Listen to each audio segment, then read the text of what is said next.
The grand hall of the Galactic Council shimmered beneath layers of silver light, its vast ceiling reflecting constellations from every allied world. Delegates of hundreds of species filled the chamber, each representing empires that spanned entire sectors. The air was heavy with tension masked behind polished civility. Every whisper about Earth carried the same undertone, fear laced with disdain. Humanity's rise from a single-world civilization to a formidable military power had been too swift, too disruptive. The Council had summoned them under the pretext of investigating aggression, but everyone present knew it was an exercise in humiliation. The human delegation entered in complete silence. At their front walked Ambassador Reed, a man of calm authority, his uniform black and unadorned except for the insignia of Earth's unified diplomatic corps. Behind him followed Commander Mason, a Navy SEAL representing Earth's Defense Directorate.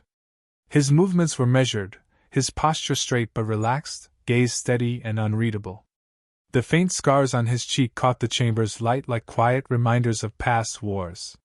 He said nothing, didn't need to. The sound of human boots on the Council's marble floor was enough to hush 1,000 voices. The alien delegates watched them with varying degrees of contempt. A dozen species leaned back in their seats, whispering to their aides, smirking behind polished masks. The representative of the Carthan Dominion, a reptilian general draped in ceremonial armor, narrowed his golden eyes and muttered to a neighboring envoy. "So this is the savage they send to guard their diplomat." His tone carried across the chamber, deliberate and loud enough for the humans to hear. Mason didn't flinch. His breathing remained slow, controlled. His gaze scanned the room once, memorizing exits, guards, weapon placements. Old habit. Ambassador Reed took his seat at the central table and placed a single data pad before him. "Earth acknowledges the Council's request," he said evenly. "We are here to clarify the events at the Persis border." His voice was calm, the practiced tone of a man who had dealt with empires older than Earth's recorded history. The Council chair, a translucent being of light known as a seraphim, responded with an airy hum. "Clarify, yes," it said. "For the destruction of 2 Carthan patrol ships demands explanation." Reed folded his hands. "Self-defense," he said. "Your patrols entered Terran space, ignored hails, and opened fire on a civilian freighter. We responded accordingly." A low hiss rippled from the Carthan delegation. The reptilian general rose slightly, towering over the table. "Your self-defense annihilated an entire task force. You call that restraint?" "Your ships fired first," Reed replied. "Our restraint was measured in the fact that any of you are still here to question it." The room stirred. The remark was calm, but it carried a weight that pressed through the hall. The seraphim chair raised its luminous appendage for silence, yet the tension didn't fade. The Carthan general's glare fixed on Mason. "And what of your soldier? The beast who stands behind you, silent like a trained animal. Does he understand diplomacy, or only slaughter?" Mason's eyes met the alien's without emotion. He didn't speak.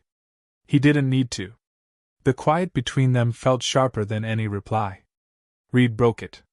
"Commander Mason is not here to speak," he said. "He is here to witness.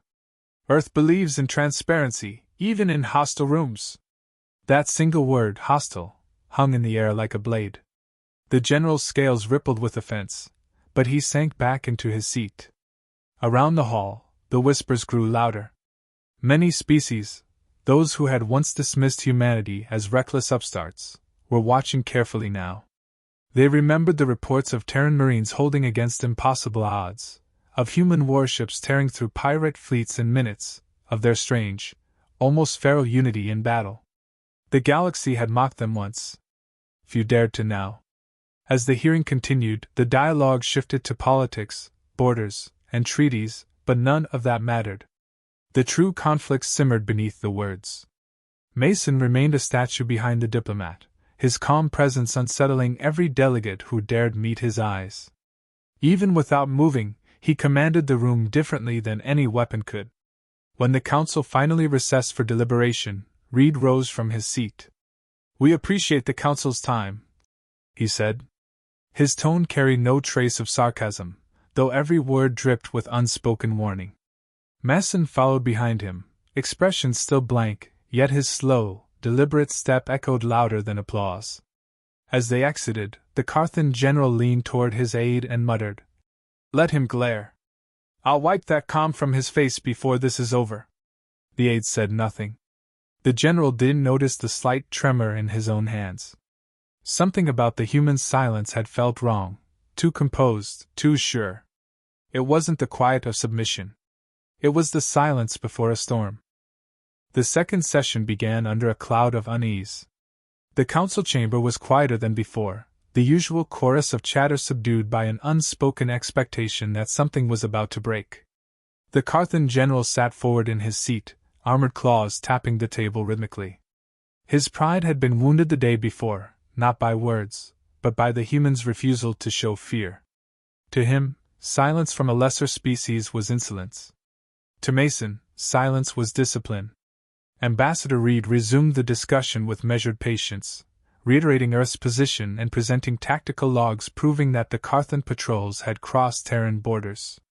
Yet every point he made was met with growls and interruptions. The Carthan delegation wanted submission, not truth. The general's eyes never left Mason, who stood unmoving behind his diplomat. That unshakable calm gnawed at him more than any insult could. As the argument over jurisdiction dragged on, the general rose from his seat, breaking every rule of decorum. "You think you can stand equal among us?" he thundered. His voice reverberated across the chamber. "You came from a death world of dirt and fire. You breed soldiers like vermin and call it pride. Tell me, human, do you even understand restraint?" Mason didn't answer. He didn't even glance in his direction. That composure, the lack of reaction, was the final spark. The general strode across the floor, each step echoing off the marble. Guards moved instinctively but froze under the council chair's raised limb. All eyes followed the towering alien as he stopped directly before Mason. Reed's voice was low but firm. "General, return to your seat. This is not the time." The alien ignored him. His sneer widened, exposing serrated teeth. "I've seen the footage," he said. "Your kind hides behind metal and numbers. Let's see the strength behind that arrogance." And before anyone could stop him, the general's clawed hand swung out. The sound cracked through the chamber like thunder. The impact turned heads. The open-handed strike hit Mason square across the face, the force enough to twist his head to the side. The entire council gasped, some out of shock, others out of satisfaction. The general's grin returned. "You see? Trained pet. No bite." Time seemed to stretch. Mason's head remained turned for a heartbeat, his jaw tightening slightly. Then he looked back at the alien, eyes calm, unblinking, but colder now. 2 seconds passed. His hand moved. No warning, no shout, no flourish, just motion so fast it blurred. The sound of bone collapsing echoed through the hall. The Carthan skull struck the pillar beside him with a wet crack. He slumped to the floor, body twitching once before going still. The chamber froze. Weapons rose, diplomats shouted. The Seraphim chair blazed with light, demanding order, but the scene had already branded itself into every witness's mind. The human hadn't spoken, hadn't snarled, hadn't hesitated. He had simply ended a threat. Mason stood straight, breathing controlled, one side of his face streaked with the blood that wasn't his. His hand lowered slowly to his side, fingers steady, eyes forward. The silence stretched until Reed's voice cut through it, level and precise. "The moment a hand was raised against a human officer, this became self-defense. You all saw it." Some protested, others demanded arrest, but none moved closer. The air had changed, thick with fear and disbelief. Even the guards who had drawn weapons hesitated. The Seraphim chair trembled faintly, its luminous form dimming as it spoke. "Restraint, Commander Mason. You have taken a life in this hall." Reed met its gaze. "He took one to prevent a war. Had he waited, your guards would have drawn blood from both sides." No one replied. The body was carried out in silence, the smell of iron lingering in the air. Mason stood motionless, every inch of him composed, the same quiet dominance radiating from him as before. The delegates whispered among themselves, but the tone had shifted. It wasn't outrage alone, it was fear. The kind born from realization. As the chamber adjourned, Reed turned toward the exit without another word. Mason followed, each step measured, each sound echoing in the hush left behind. The council had come expecting to humiliate humanity. Instead, they had witnessed the calm precision of a predator that didn't roar, didn't threaten, just acted. And in those 2 seconds, the galaxy learned what Earth's silence truly meant. The council chamber reopened under intense scrutiny, the air thick with accusation and disbelief. Overnight, every corner of the galaxy had seen the recording. News networks replayed it endlessly, the slap, the pause, the 2-second blur, the sound of bone breaking. To some, it was justice, to others, barbarism. The Galactic Council now convened to decide Earth's fate, but beneath the noise of politics lay a current of fear no one wanted to admit. Humanity had demonstrated something most species had forgotten: how sudden, controlled violence could silence arrogance. Ambassador Reed stood at the same table as before, composed, eyes steady on the assembled delegates. Mason was again behind him, hands clasped at his back, expression unreadable. The alien delegations avoided looking directly at him. The chair began with accusation, its voice echoing with faint outrage. Commander Mason violated sacred ground. The council's peace was broken by his hand. Reed's tone remained measured. That peace was broken the moment one of your generals struck a representative of Earth. He acted to stop further escalation. Had he not, you'd be counting bodies, not votes. The statement drew murmurs across the chamber. The Carthan delegation seethed, demanding execution and reparations, but others hesitated. The footage didn't lie. Everyone had seen the sequence, the provocation, the blow, and the response that came not from rage but precision. The timing, the control, the clarity of motion, it wasn't chaos. It was training. It was discipline. Reed began his counteroffensive. You accuse Earth of savagery, yet how many of you remember the thousands enslaved under the Carthan banner? The colonies burned in your wars of expansion? You demand accountability from us while your hands drip with centuries of conquest. The difference between you and us is simple: we remember restraint. The hall grew restless. Species long silent during Carthan dominance now stirred, their delegates exchanging quiet glances. The truth struck deeper than any political argument. The council had built its authority on moral superiority, yet Earth had turned the mirror back on them. The irony stung. Mason remained motionless, eyes fixed on an invisible horizon. His mere presence altered the balance of the room. Every delegate who dared look his way saw not a killer, but the embodiment of Earth's unyielding reputation, a soldier who acted only when provoked, and when he did, no second strike was needed. The Carthans had ruled by fear for centuries. Now, they were the ones trembling. One of the lesser delegates, a slender avian from the Urian Republic, finally spoke. The footage shows hesitation before response. The human did not act in fury. He acted with intent. That is not madness, it is mastery. Perhaps it is we who should question why the Carthan thought himself above consequence. The chamber erupted again, half in protest, half in agreement. The Seraphim chair shimmered in distress. Order! This chamber will maintain decorum. Reed pressed forward, voice firm but calm. You summoned us to answer for defense. You witnessed that defense firsthand. You demand apology, but Earth will not apologize for surviving. We come not to kneel, but to remind you, respect is earned, not given. He placed the datapad on the table and activated it. Holographic images filled the air, logs of the Carthan attacks, civilian casualties, border violations, all meticulously time-stamped. This is the cost of your general's arrogance, he said. You demanded proof. Now you have it. Silence fell. The chair could only offer a hollow statement about ongoing review. The motion for sanctions passed narrowly, but several major powers abstained. The fractures in the Council's unity were visible for the first time in centuries. Reed gathered his documents calmly. You call this punishment? He said quietly. Then understand what mercy looks like. He turned and walked out. Mason followed without a word, the sound of his boots echoing through the marble floor like a warning pulse. The council adjourned in uneasy quiet. Delegates whispered to each other, but the dominant question wasn't about politics. It was about capability. If a single human soldier could do that under restraint, what could an Earth task force do under orders?